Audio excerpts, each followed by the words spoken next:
I will promise you this, that if we have not gotten our troops out by the time I am president, it is the first thing I will do. I will get our troops home. We will bring an end to this war. You can take that to the bank. Meanwhile, President Obama has ordered 17,000 more American troops to Afghanistan. It's the first stage of a build-up that will eventually see 60,000 U.S. troops deployed to the country. The U.S. president has revealed his plan for Afghanistan, escalating the war at the fastest possible pace. It is in our vital national interest to send an additional 30,000 U.S. troops to Afghanistan.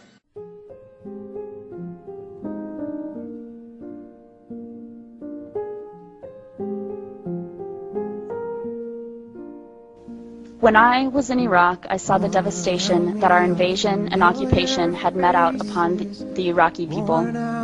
I saw and at times participated in the dehumanization and degradation of the Iraqi people. By robbing others of their inherent dignity, by denying them respect, and by treating them as a less than human other, we ultimately robbed ourselves of our own dignity, humanity, and compassion. You roll into Baghdad, every single big apartment building is blown up. Every single apartment building in Baghdad has been broken to the ground by artillery and airplanes bombing. You cannot meet someone in Iraq who has not lost a family member. Could you imagine what we had done in America if in 9/11 everybody in America lost a family member? What would we be doing? Would we be talking about war? No, we'd be in the streets with weapons. And so people talk about, oh, these people killing American soldiers in Iraq, they're terrorists. Not terrorists, they're wearing sandals. And they got an AK. And they got 14-year-old boys building bombs to kill these American soldiers because we killed their family. People just don't wake up and want to go kill people. I was ordered multiple times by commissioned officers and non-commissioned officers to shoot unarmed civilians if their presence made me feel uncomfortable. The primary loyalty is not to democracy or to the flag or to America or to the Iraqi people or to the rule of law. It is to each other's safety at the expense of everything else. There is a cost to this war, and this cost is being paid in American blood, in my soldiers' blood, and that is not okay. From my perspective, it didn't seem to make any sense what we did. We didn't accomplish anything. A few months after I was there, I mean, a lot of things weren't sitting right with me. The command structure, the missions that we were getting didn't make any sense. We're going after people, Mujahideen or Muj, and they didn't have any idea which ones were the right ones. We're kicking in the wrong doors, terrifying children, helicopters screaming over their heads at night, and I'm trying to calm the women and children while the men were dragged and separated out and completely humiliated in front of their families. 9/11 was a lie, I know it. We're soldiers, we know it. And on March 21st of 2003, my military service was hijacked in an unconstitutional order to invade the sovereign nation of Iraq. This is a slap in the face to every service member who feels used because he was told he was going to go fight for his country and then was sent to go kick in the doors of innocent people unprovoked in the middle of the night to draw fire into their house so that we might have somebody to shoot back at. If the media was not biased, this film would be shown here so that you could then make a decision. Show them both sides of the story and then let the human being make the decision whether they want their kids there or not. Don't show me one side and say it's patriotism, it's courageous. Nothing I did in Iraq was courageous. I brought fear into people's homes. I traveled with a .50 caliber weapon every single day and slept with a pistol underneath my pillow. Tell me what is so courageous about that. And I tried hard to be proud of my service, but all I could feel was shame. And racism could no longer mask the reality of the occupation. These were people, these were human beings. I've since been plagued by guilt anytime I see an elderly man, like the one who couldn't walk, who we rolled onto his stretcher and told the Iraqi police to take him away. I feel guilt anytime I see a mother with her children, like the one who cried hysterically and screamed that we are worse than Saddam as we forced her from her home. I feel guilt anytime I see a young girl, like the one I grabbed by the arm and dragged into the street. We were told we were fighting terrorists. The real terrorist was me, and the real terrorism is this occupation.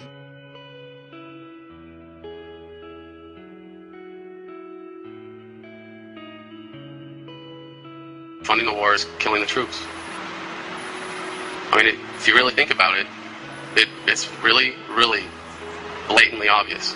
And it's really stupid that we have to say this. But we do. We have to get down to basics.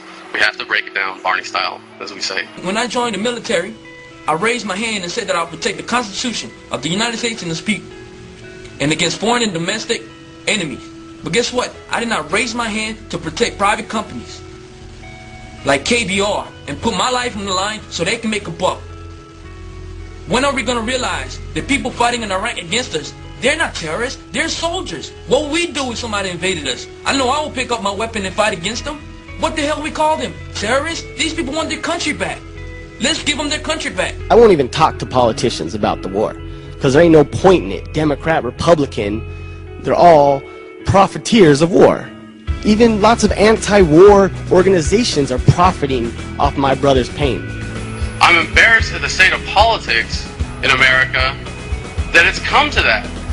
We have to talk to Congress like they're fucking children. We've got a responsibility to the honor of this country and to the honor of every man and woman who has served in Iraq and ever served in our military to not leave them with anything less than the honor that they deserve. Honor?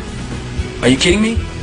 You saying that it's an honor to die in Iraq and to fight a war that we started and we're in the wrong?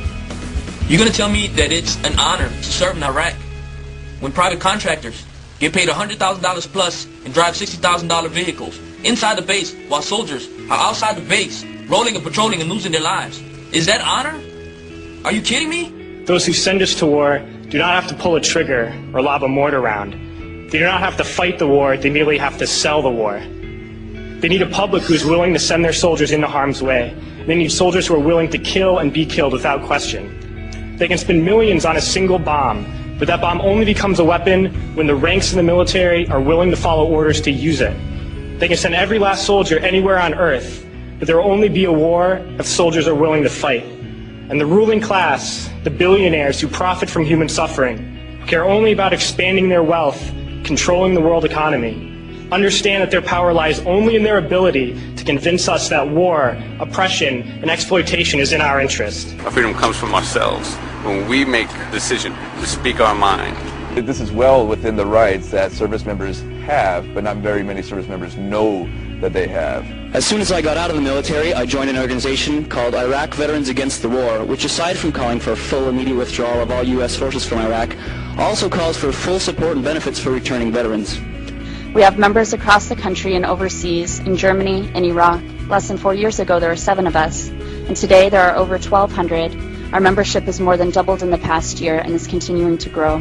So we do have a resistance movement. We do have dissent within the ranks. It's happening for each one of us who goes public. There's probably 100, who are resisting quietly.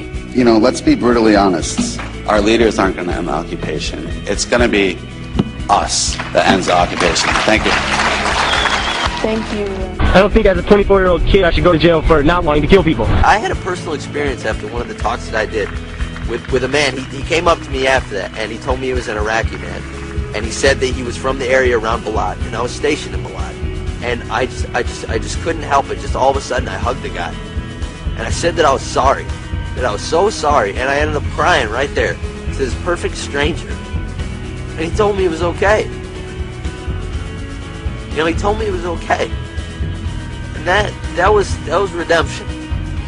To me, it's this phenomenon that we're witnessing is actually a natural evolution. And any time you organize human beings to come together to use violence as a way of conflict resolution, you will have a breakdown of that organization. Peace is not a political process, and it's certainly not a militaristic process. I refuse to participate in the Iraq occupation. The real enemies are not in some distant land.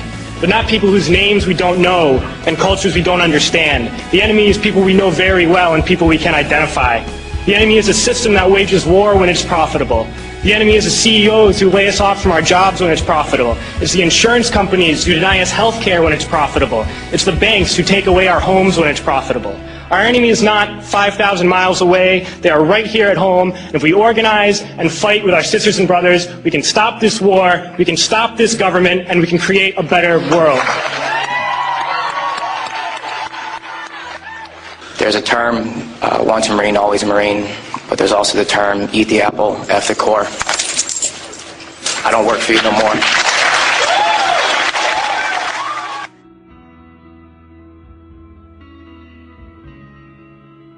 This society is so greedy, we're willing to go to war. We're willing to go places and send these big metal machines that kill people and fuck people up just so we can make more money. I mean, I've heard it argued, and argued successfully, that our society runs on war. You know, it runs on the domination of the other parts of the world. And literally, that's the only way you can control a gigantic chunk of the globe. You have to keep everybody down. You know, and that's what our society is based on as far as our globalization, you know, schematic that's been laid out by all these Republicans and all these Democrats and all these people that, you know, are pretending to be our leaders and pretending to look for. None of these people have had these experiences. None of these people feel connected to everybody. They're still, even the best ones are still operating within a very old framework. And a framework that's set up by ignorance. It's a foolish framework. The idea that it should be okay to go somewhere and engage in war to protect a society that wants to go places and engage in war. That's insane. That's insane. Because you're saying, I mean, that's automatically saying that the lives of the people here are worth more than the lives of the people everywhere else. And they're all one thing. They're all exactly the same.